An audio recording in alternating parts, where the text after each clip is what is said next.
Bonjour à toutes et tous et soyez les bienvenus dans ce nouvel épisode de l'Imaginoire Portrait Inspirant. Une émission co-réalisée avec des familles touchées par la déficience visuelle.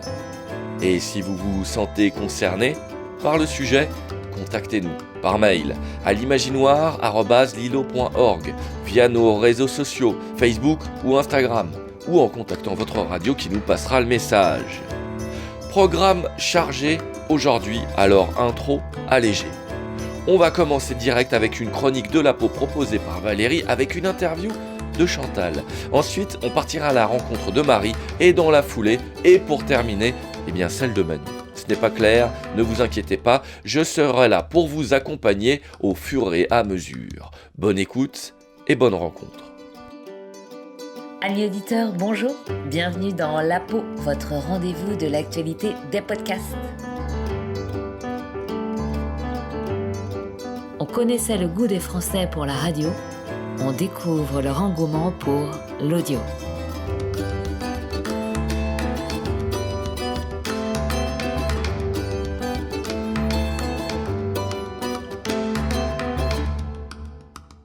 C'est décidé, en 2024, j'embrasse large. J'utiliserai donc désormais pour vous saluer le langage inclusif. Donc, bonjour chers auditorices. Rappelez-vous, le mois dernier, je lançais un appel à contribution pour vos suggestions de podcasts. Chantal, fidèle auditrice de l'Imaginoire, a bien voulu répondre à notre appel. Il a d'abord fallu la rassurer sur le sens de ma dernière chronique, où je vous avouais ma préférence pour la radio au détriment des podcasts. Qu'on se le dise, il n'y avait de ma part aucune injonction à écouter la radio matin, midi et soir au moment des repas, ni surtout aucune interdiction à écouter des podcasts. Bien au contraire, en 2024, je vous le dis, j'embrasse large. J'attends donc vos conseils audio, radio et surtout podcast. Et on commence tout de suite par les recommandations de Chantal depuis le bout du fil. Bonjour Chantal. Bonjour Valérie. Alors, je crois que tu es un peu aficionada des podcasts, que tu en écoutes un certain nombre. Est-ce que tu souhaites nous en parler ? Oui, je veux bien. J'aime beaucoup écouter certains podcasts parce que je trouve que c'est pas trop long. Souvent, ils sont d'une demi-heure et certains podcasts sont très intéressants. J'aime beaucoup Les Pieds sur Terre, la balado de Pochon, ce qui me rappelle quand j'ai marché sur Compostelle. Et comme je suis une grande marcheuse, donc je me retrouve dans son podcast. Ensuite, Alors, attends, est-ce que tu peux nous redire le titre de ce podcast là dont tu parles ? La balado de Pochon. La balado de Pochon. De Pochon. Oui. Oui. Et ensuite, j'écoute de temps en temps Flavie Flamand, qui, je trouve, est assez intéressante culturellement. Elle parle d'événements politiques, de certains personnages aussi. Et je trouve que c'est très bien fait aussi comme podcast. Et comment il s'appelle son podcast ? Jour J.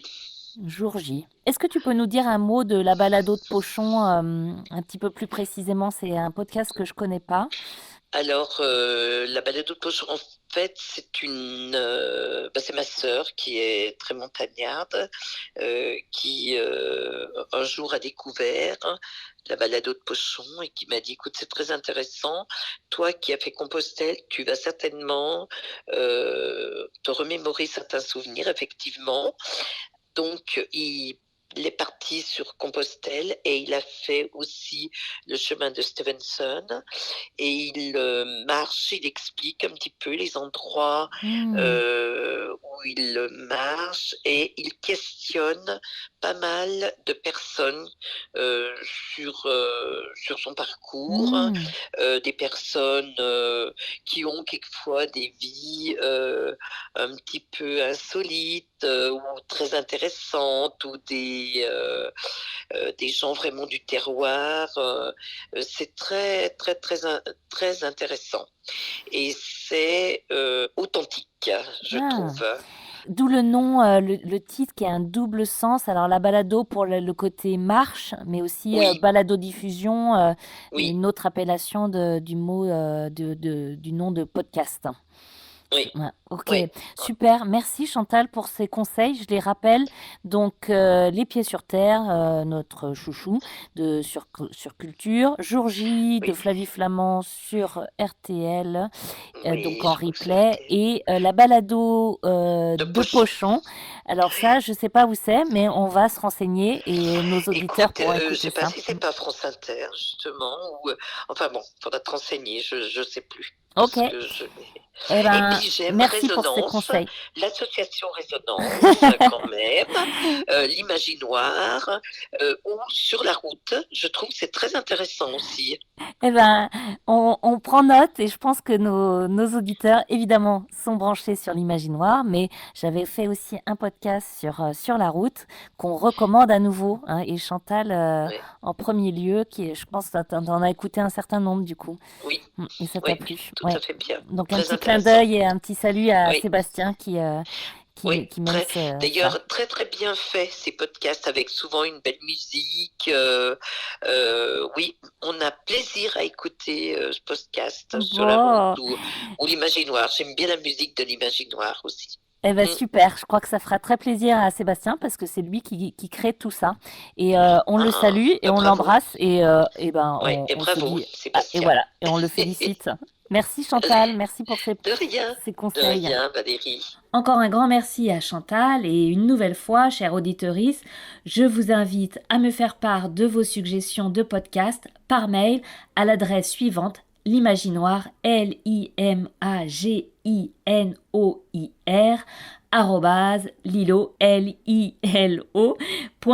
@lilo.org. La pause c'est fini pour aujourd'hui. À bientôt pour un nouvel épisode.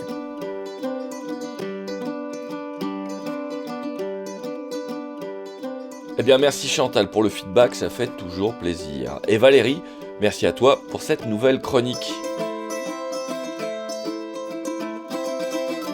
Vous êtes bien à l'écoute de l'Imaginoire Portrait Inspirant et il est temps maintenant pour nous de faire connaissance avec Marie-Di Cali qui m'a envoyé cette petite présentation qui, elle, sera illico enchaînée avec le trailer de son projet nommé Cali in Korea.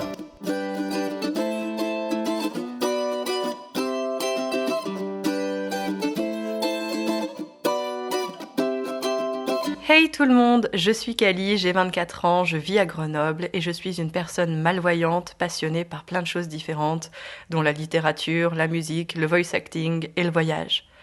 Je publie depuis septembre 2023 un podcast à raison d'un épisode par semaine, le lundi à 18h, autour de mon expérience de voyage en tant que personne malvoyante en Corée du Sud. J'ai voyagé pendant 3 semaines avec une amie voyante en septembre-octobre 2022 et j'ai vlogué tout ça jour par jour.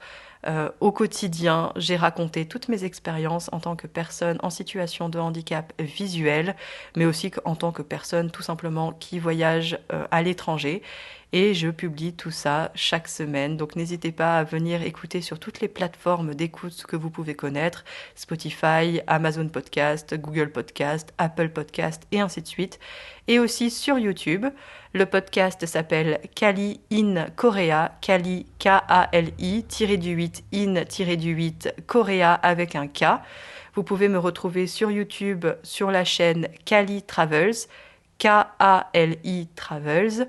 Ou alors, vous pouvez aussi me retrouver sur Instagram sous le nom Calistiel, C-A-2-L-I-S-T-I-E-L, si vous voulez suivre mes aventures, également sous ce format-là de réseaux sociaux, où je poste également d'autres contenus autour d'autres voyages que je n'ai pas sous format de podcast, par exemple mon voyage à New York ou en Irlande, ou de futurs voyages, mais ça, je n'en dis pas plus, et peut-être que ça arrivera également sous format de podcast. Donc je vous souhaite une très bonne écoute, et j'ai très hâte de vous retrouver sous l'un de mes podcasts, si vous voulez venir discuter avec moi, ou sur Instagram, si vous voulez aussi discuter avec moi. À bientôt!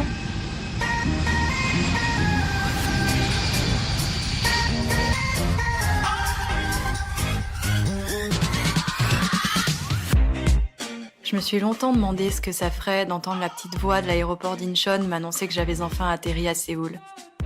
Qu'est-ce que ça ferait de se balader le soir dans les rues de Myeongdong pour profiter de l'ambiance, ou d'assister à une performance dans le quartier de Hongdae, ou encore de vivre un concert sur l'une des plages de Busan. Qu'est-ce que ça ferait au fond d'entendre parler coréen tous les jours tout autour de soi, dans la rue, au restaurant ou dans les magasins? Hey, c'est Kali. Et si vous aussi vous vous posez toutes ces questions, je vous laisse poursuivre votre écoute de ce voyage audio à travers la Corée du Sud.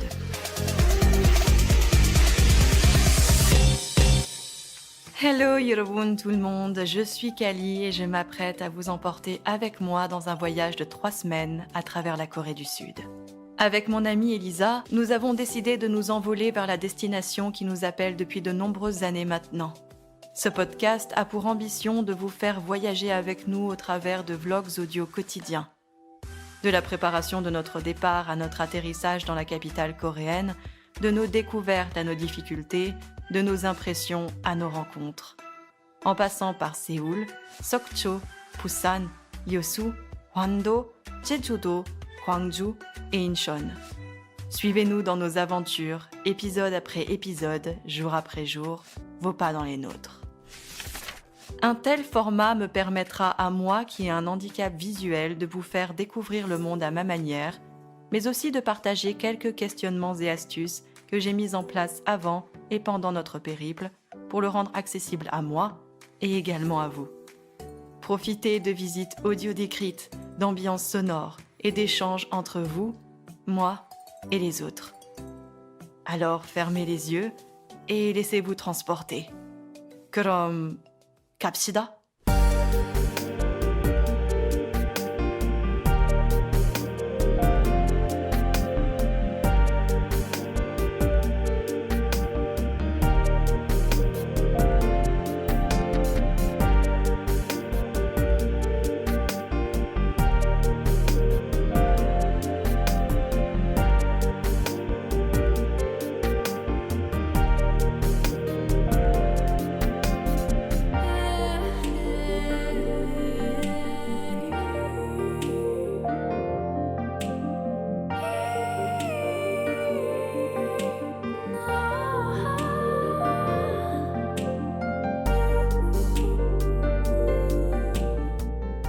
Alors vous êtes toujours à l'écoute de l'Imaginoire, portrait inspirant, épisode 56.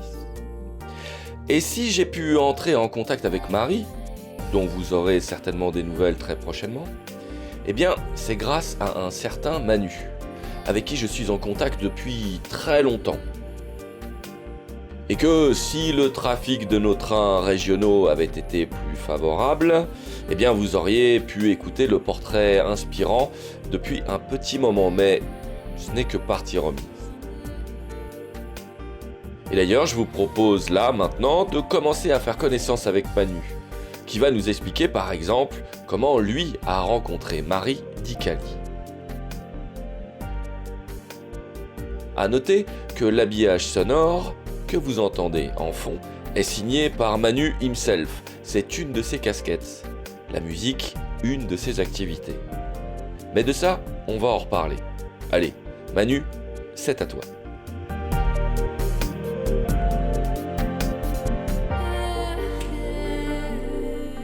Marie, c'est une jeune grenobloise dont j'ai fait la connaissance grâce à la start-up parisienne Panda Guide. Panda Guide qui a eu l'ambition de vouloir créer un outil d'aide au déplacement pour les personnes déficientes visuelles. Et à ce moment-là, j'ai été chargé de la réalisation d'un podcast et il me fallait une voix. Et le CIO de Panda Guide m'a dit, voilà, moi je connais une charmante demoiselle qui habite en plus pas très loin de chez toi et qui a une sympathique voix. Est-ce que ça te dit ? Il m'a mis en contact avec Marie. Et finalement, Marie a été la voix off du podcast Les coulisses de l'usine de Panda Guide.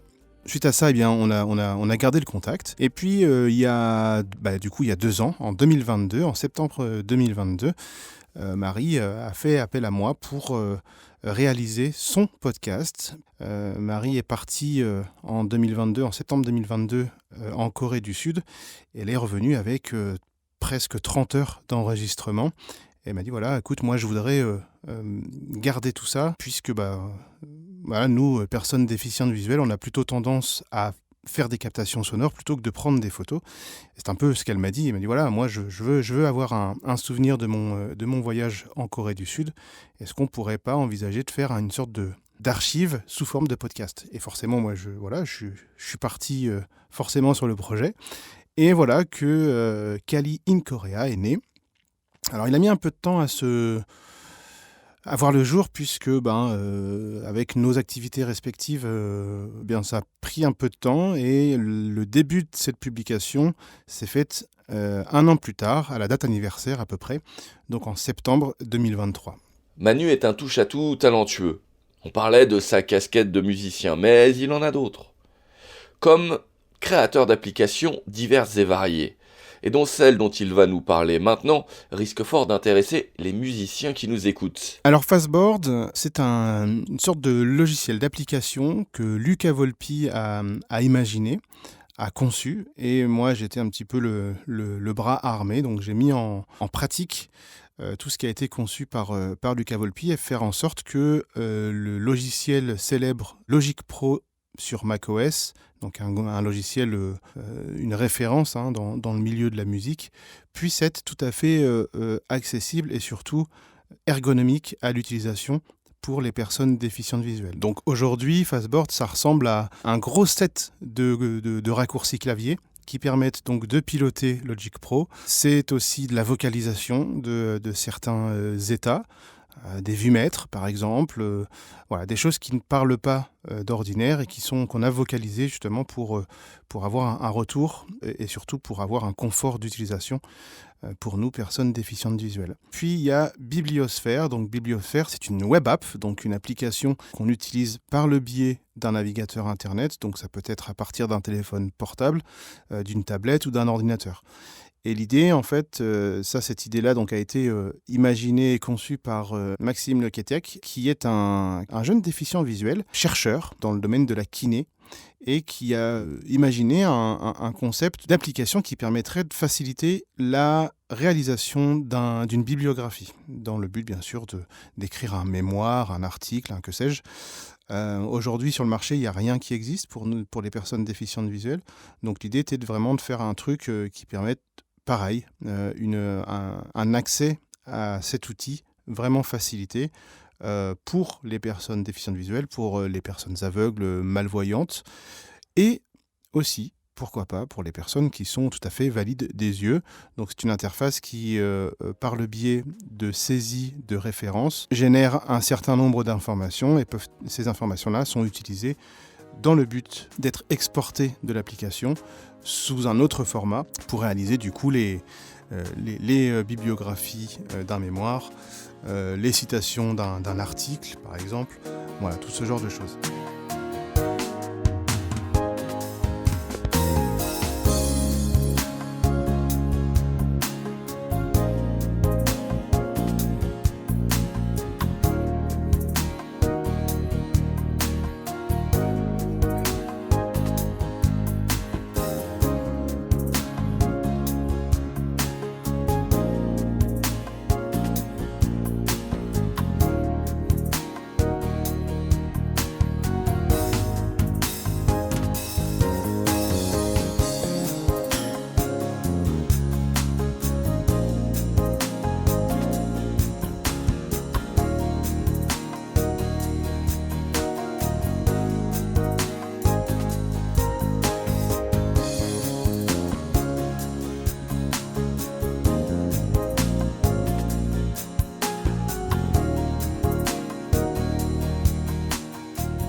Alors vous êtes bien à l'écoute de l'Imaginoire, portrait inspirant.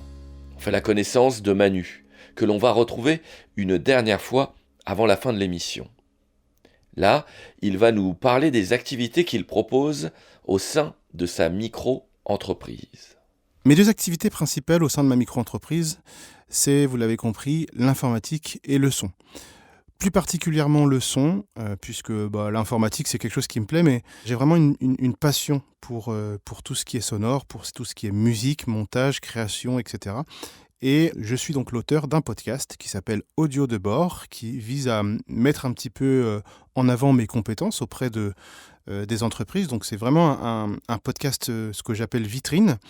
Donc je produis des épisodes sur tout un tas de sujets, notamment la domotique, l'informatique, le bricolage, la musique et bien évidemment des petites balades sonores et très récemment sur le ferroviaire puisque je suis un grand passionné de tout ce qui roule sur rail.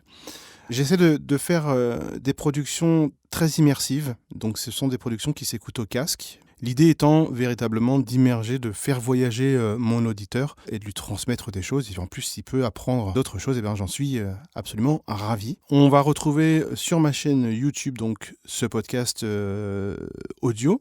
Et puis récemment, j'ai décidé de faire des petites capsules vidéo avec les moyens que j'ai, avec les compétences que j'ai en vidéo en tant que personne aveugle, pour mettre en lumière justement ce que je fais, comment je le fais, dans le seul but de sensibiliser aussi un petit peu mes visiteurs à la déficience visuelle. C'est pas parce qu'on ne voit pas qu'on n'est pas capable de faire des choses. Voilà, moi je fais de la musique, je fais de l'informatique, je produis des gens qui n'ont pas nécessairement de handicap visuel, qui n'ont pas forcément de handicap du tout d'ailleurs. Donc je ne suis pas en train de faire le tri, mais je dis simplement que moi mon idée c'est de travailler avec tout le monde. Si le handicap n'est pas mis en avant tout de suite, eh bien c'est parfait. S'il doit apparaître, qu'il en soit ainsi. Les gens, quand ils viennent ici enregistrer dans mon studio, forcément, à un moment donné, ils le savent et ils sont plutôt bienveillants et surtout étonnés de ce que je peux faire. Et l'expérience est vraiment sympa. Donc, j'essaie de faire des petites vidéos pour mettre en lumière ce que je fais. Alors, ça peut être des vidéos concernant ce qui se passe dans mon studio, ça peut être des vidéos de bricolage, ça peut être aussi des vidéos de mes passions plus personnelles, comme le ferroviaire, ça peut être tout un tas de choses. Je vais essayer de donner un petit peu plus de visibilité à ma micro-entreprise par ce biais-là, par ce biais de petites capsules vidéo. Bien sûr, sur mon podcast Audio de bord, il y aura toujours encore plus de contenu immersif. Beaucoup de contenus sur le ferroviaire qui vont arriver puisque j'ai eu la chance de vivre pas mal d'expériences dans le domaine. Donc, c'est des choses que je vais partager avec mes auditeurs. Et voilà, ça va être cool. J'espère sincèrement que mon audimat va grimper un peu. Alors, je ne cherche pas à faire du chiffre, c'est pas l'idée, mais je trouve ça vraiment cool de pouvoir partager des choses. D'ailleurs, sur mon podcast, j'invite vivement les auditeurs à me contacter par le biais de n'importe quel réseau social, même par WhatsApp, de préférence en audio. Comme ça, moi, je diffuse les messages audio de mes auditeurs et si jamais j'en ai, j'y réponds. Et ça donne un aspect un peu interactif. Et ça, j'aime, vraiment. Et dans l'absolu, l'idée, c'est d'avoir de plus en plus de contenu intéressant, bien sûr, et qu'à un moment donné, des entreprises me repèrent et se disent, voilà, en fait, ce mec-là propose effectivement une vision du son qui est différente, qui pourrait permettre justement la communication auprès de mes clients de manière tout à fait innovatrice. Et là, ce serait juste ouf, en fait. Donc voilà, mon idée, c'est vraiment à un moment donné qu'il y ait des entreprises qui s'intéressent véritablement à mon travail, qui se disent, c'est ça qu'il nous faut. Et puis, travailler pour des grosses boîtes, faire des podcasts pour des grosses boîtes, ça, j'avoue, ce serait ma petite fierté, ma petite revanche un petit peu sur la vie, puisque quand on est en situation de handicap, c'est pas toujours évident de trouver du travail, surtout dans la branche qu'on le souhaite nous, ou alors on est orienté tout de suite vers des branches qui nous sont dédiées entre guillemets. J'ai envie d'être reconnu déjà comme un passionné, parce que c'est ce que je suis. Et puis voilà, si des sociétés, des grosses sociétés s'arrêtent sur ce que je produis, c'est trop cool en vrai. Voilà.